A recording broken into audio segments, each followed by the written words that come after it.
નમસ્કાર મારા વહાલા વિદ્યાર્થી મિત્રો, આજે આપણે વાત કરીશું એમએમએસના પેપરનું સંપૂર્ણ સોલ્યુશન 180 ગુણનું આ વિડીયોની અંદર કરવાના છીએ.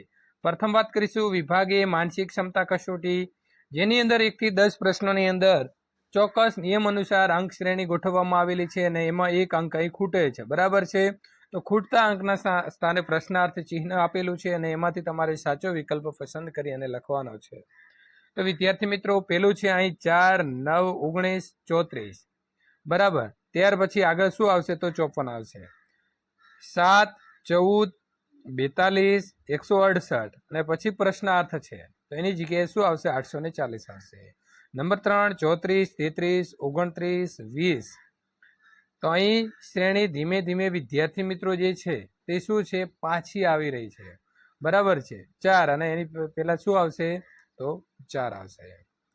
ત્યાર પછી વાત કરીશું પ્રશ્ન નંબર 4, 48, 12, 4, 2 અને આ પ્રશ્નાર્થ જે છે તેમાં શું આવશે? તો તેમાં પણ 2 આવશે.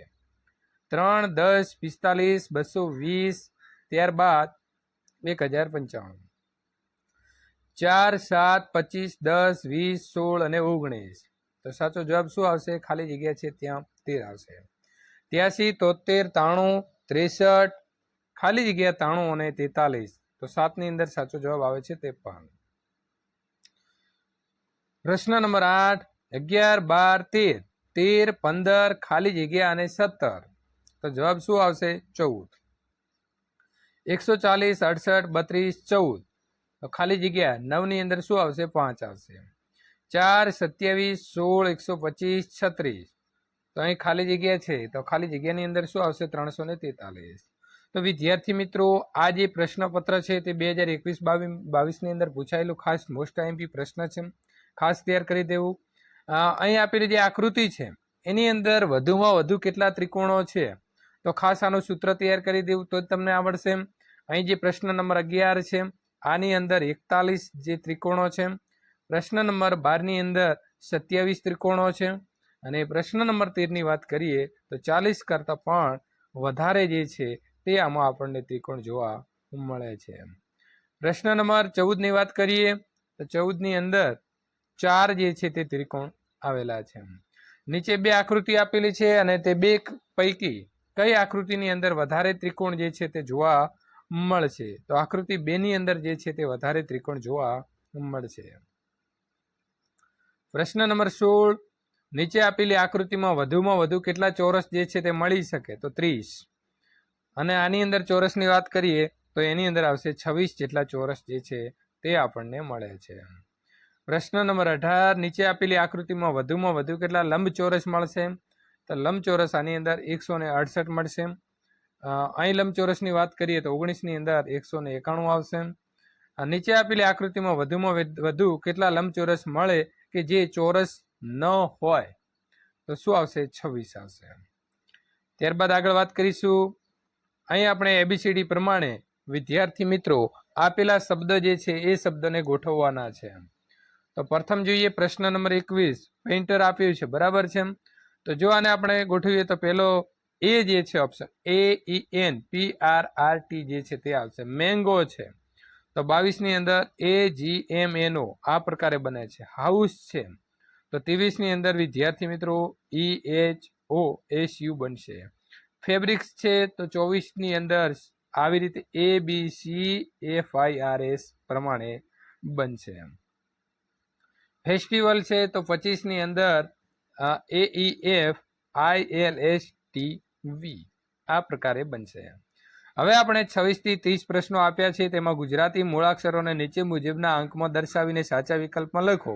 તો વિદ્યાર્થી મિત્રો, જ્યાં ક લખ્યો છે ક ત્યાં આપણે શું સમજવાનું છે?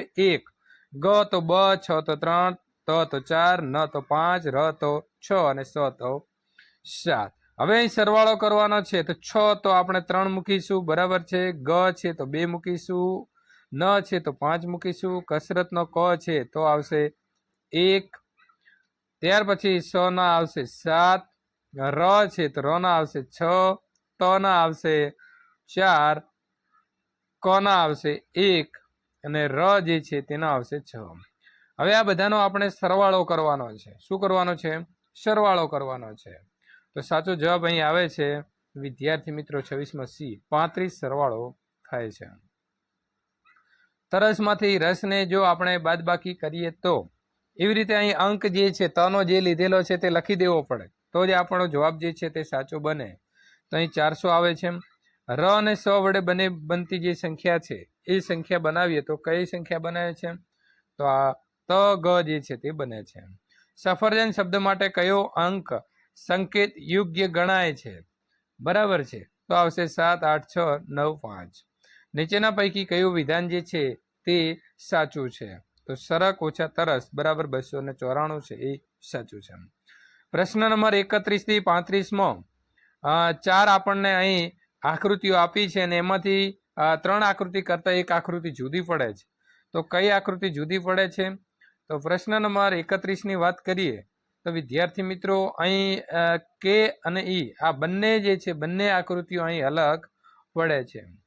પ્રશ્ન નંબર 32 ની વાત કરીએ તો અહીં કે આઈ સી બરાબર છે, કારણ કે આ સી જે છે સી આ 3માં નથી, એટલે સી વાળો જે છે તે આકૃતિ અલગ પડશે. પ્રશ્ન નંબર વાત કરીશું 33, તો અહીં વિદ્યાર્થી મિત્રો એ નંબરની આકૃતિ અલગ પડે છે. 34 ની અંદર આ જે ડી છે એ આકૃતિ અલગ પડે છે. પ્રશ્ન નંબર 35 ની વાત કરીએ તો અહીં એ આપેલી છે, આ જ આકૃતિ આપણને અહીં અલગ પડશે. ત્યાર પછી વાત કરીશું આગળ પ્રશ્ન નંબર 36 થી 40 ની અંદર અંગ્રેજી જે મૂળાક્ષરો કે અંકો માટે સૂચવેલી સાંકેતિક ભાષાને ધ્યાનમાં લઈ અને ઉત્તર આપો. જો ટાસ્ક હોય તો 2468, તો હેલ્પને 1357 કહેવાય. તો મિત્રો પ્લીઝ છે એને શું કહેવાશે? બરાબર છે, પી છે તો પી બરાબર પ્રથમ કેટલા લીધા છે? તો 7 લીધા છે. એલ છે તો એલ બરાબર કેટલા લીધા છે? તો 5 લીધા છે. ત્યાર પછી ઈ, તો ઈ માટે આપણે અહીં 3 લીધા છે, બરાબર છે. તો એવી રીતે આગળ વધીએ તો એ છે તો એ માટે 4 લીધા છે. એસ માટે 6 લીધા છે અને પાછળ ઈ માટે પાછા ફરીથી આપણે 3 લઈશું. તો આ પ્રકારે જોવા જઈએ તો 36માં સી સાચો જવાબ બને છે. લવને મિત્રો ઉલટાવી દીધું છે, એટલે કે 2 નંબરનો જે શબ્દ છે એને આપણે અહીં આગળ લઈ ગયા છીએ. ક્યાં લઈ ગયા છીએ? આગળ. તો અહીં એ છે એ 1 નંબર ઉપર આવી જશે, બરાબર. તો હેટને આવી રીતે HAHET લખાશે.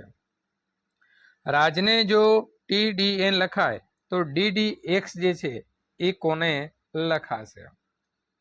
તો સાચો જવાબ આવશે BAT.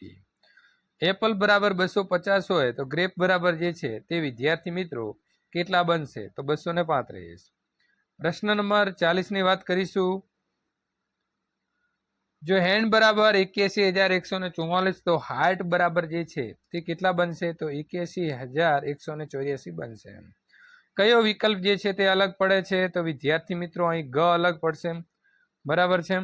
ત્યાર પછી 42 ની વાત કરીએ તો અહીં ન અલગ પડે છે, કારણ કે તમે જોશો મૂર્ધન્ય છે, દંત્ય છે, એ પ્રકારે તાલવ્ય છે, એ પ્રકારે આ શબ્દો અલગ પડશે. ત્યાર પછી 43 ની વાત કરીએ તો અસ્વર છે, બાકીના વ્યંજન છે. 44 ની અંદર યુ અને એચ જે છે તે અલગ પડે છે. ત્યાર પછી 45 ની અંદર 36 અલગ પડશે. 46 ની વાત કરીએ તો અહીં હવા જે છે તે હવા અલગ પડે છે. 47 ની અંદર સપ્ટેમ્બર અલગ પડશે. બાકીના જે છે તે 31 દિવસ વાળા હશે, જ્યારે સપ્ટેમ્બરમાં 30 હશે. તો એ પ્રકારે પણ વિદ્યાર્થી મિત્રો અહીં અલગ પડે છે. ત્યાર પછી વાત કરીશું પ્રશ્ન નંબર 48, તો એની અંદર 6 અલગ પડે છે. 49 ની અંદર 512 અલગ પડે છે.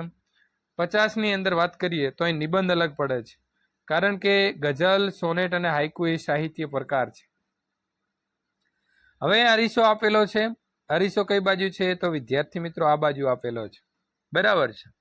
તો અહીં અરીસામાં જોઈએ તો આ જે છાપ છે, બરાબર છે, એ છાપ કેવી દેખાશે? તો આ પ્રકારે ઉલટી જમણું ડાબી બાજુ થઈ જશે.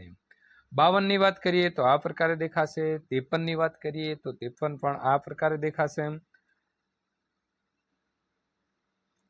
ત્યાર પછી પ્રશ્ન નંબર 54 ની વાત કરીએ તો 54 ની અંદર આવશે સી સાચો જવાબ, અને 55 ની વાત કરીએ તો સાચો જવાબ આવશે ડી. ત્યાર પછી વાત કરીશું પ્રશ્ન નંબર 56 થી 60 માં પ્રથમ બે શબ્દ ચોક્કસ સંબંધ ધ્યાન રાખી અને અહીં મિત્રો આપેલા છે કેવી રીતે, તો ભારતનું ચલણ કયું છે, રૂપિયો છે. તો એવી રીતે જોઈએ તો અમેરિકાનું ચલણ શું આવે, તો ડોલર આવશે. કાર્બન તો એની સંજ્ઞા સી છે, તો એવી રીતે સોડિયમની શું આવશે, તો Na જે છે તે આવે છે. ત્યાર પછી પ્રશ્ન નંબર 58, ઘોડો તો વછેરો, તો ખાલી જગ્યા તો ખોલકો. તો 58 ની અંદર ખોલકો કોણ કહેવાશે, તો ગધેડાનું બચ્ચું ખોલકો કહેવાશે. સમય તો ઘડિયાળ, તો ખાલી જગ્યાએ સ્પ્રિંગ કોટો. તો સ્પ્રિંગ કોટો જે છે એનાથી આપણે શું માપીએ, તો વજન માપીએ છીએ. નાતાલ ડિસેમ્બરમાં આવશે, તો આમાંથી કયો તહેવાર જે છે તે વિદ્યાર્થી મિત્રો જાન્યુઆરીમાં આવશે, તો ઉત્તરાયણ. અહીં આપણે તાર્કિક ક્રમની અંદર ગોઠવવાના છે. પાછળ આપણને આપેલા છે કે પરમાણુ ક્રમાંકના આધારે ગોઠવો. બરાબર, તો અહીં મિત્રો 4 2 3 1 આ પ્રકારે આવશે. શબ્દકોશના આધારે ગોઠવો, તો 62 ની અંદર આવશે સાચો જવાબ બી. 63 ની વાત કરીએ તો કાલ અનુક્રમે ગોઠવો. બરાબર છે, તો 63 ની અંદર આવે છે સી, એટલે કે પેલો આવશે ધનનંદ, પછી આવશે ચંદ્રગુપ્ત, ત્યાર પછી બિંબિસાર અને છેલ્લે આવશે અશોક. ત્યાર પછી પ્રશ્ન નંબર 64 ની અંદર કરીએ તો જો અહીં આપેલી સંખ્યા છે, બરાબર છે, એને આપણે ગોઠવીએ તો સાચો જવાબ આવે છે ડી. પ્રશ્ન નંબર 65 ની અંદર સાચો જવાબ આવશે એ. પ્રથમ આવશે મૂળાક્ષર, ત્યાર પછી આવશે શબ્દ, વાક્ય અને એમાંથી બને છે ફકરો. આવી રીતે આપણે ચડતા ક્રમમાં ગોઠવવાના રહેશે. ત્યાર પછી અહીં પણ તમારે તાર્કિક રીતે ઉતરતા ક્રમમાં ગોઠવવાના છે. ઉતરતા એટલે સૌથી મોટો વ્યક્તિ, મોટો હોદ્દો, મોટો તાલુકો અથવા તો મોટો વિસ્તારની દ્રષ્ટિએ હોઈ શકે, તો એ સૌથી પહેલા આવશે. તો 66 ની વાત કરીએ તો 4 એટલે કે વડાપ્રધાન, મુખ્યમંત્રી, ધારાસભ્ય અને સરપંચ, એવી રીતે ઉતરતા ક્રમમાં આવશે. 67 ની વાત કરીએ તો આવશે 4 3 1 અને 2 એટલે કે ભૂમિખંડ, ત્યાર પછી આવશે દેશ, જિલ્લો અને તાલુકો અને છેલ્લે ગામ હોય તો ગામ આવશે. ઉત્તરથી દક્ષિણ દિશાની અંદર આપણે ગોઠવવાના છે. તો મિત્રો 68 ની અંદર આવશે સી. બરાબર છે, લાલ કિલ્લો આવશે, રાણીની વાવ, ત્યાર પછી કોણાર્ક આવશે, ઇલોરાની ગુફા અને કોણાર્કનું સૂર્ય મંદિર. મેદાન ઉપર રમી રહેલા એક ટુકડીના ખેલાડીઓની સંખ્યાના આધારે ગોઠવવાના છે.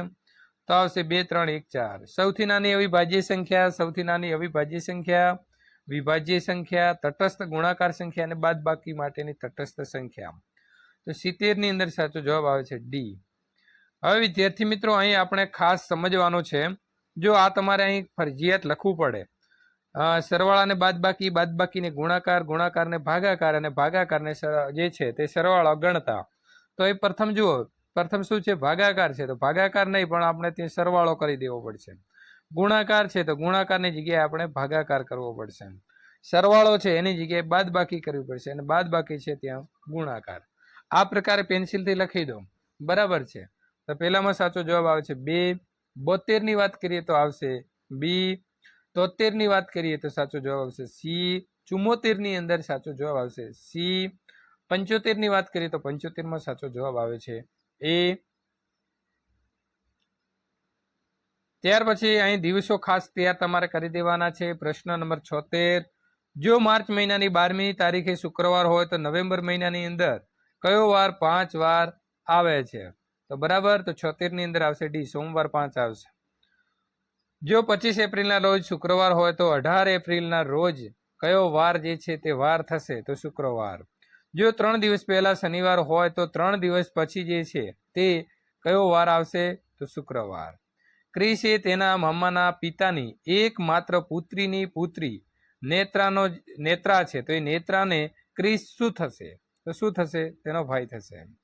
એક ફોટા તરફ આંગળી ચીધીને વિવાન કહે છે કે આ ફોટાવાળી વ્યક્તિ મારા દાદાની દીકરીનો દીકરાનો એકમાત્ર મામા છે, તો તે વ્યક્તિ વિવાન જે છે તે વિવાનને શું થતી હશે? તો તેના પિતા હશે. ત્યાર પછી વાત કરીશું, દિશાઓ ખાસ કરી દેવાની છે કે રશ્મિ વાયવ્ય દિશા તરફ મોં રાખીને 5 કિલોમીટર ચાલે છે અને તેનો ભાઈ એ જ સ્થળેથી ઈશાન દિશા તરફ 12 કિલોમીટર ચાલે છે. તો હવે તે બંને એકમેકથી કેટલા અંતર જે છે તે અંતર દૂર હશે? તો 13 કિલોમીટર દૂર હશે. સૂર્યાસ્ત સમયે અમિત દક્ષિણ દિશા તરફ મોં રાખીને ઊભો છે, તો તેનો પડછાયો કઈ દિશાની અંદર પડતો હશે? તો પૂર્વ દિશાની અંદર. ઈશાન તો પશ્ચિમ, પૂર્વ તો વાયવ્ય, તો અગ્નિ તો કયો બનશે? ઉત્તર. ત્યાર પછી રમણીક તેની ઘડિયાળ એવી રીતે ગોઠવે છે કે 8 વાગે મિનિટ કાંટો ઉત્તર દિશા તરફ રહે અને 10:30 વાગે કલાક કાંટો કઈ દિશાની અંદર હશે?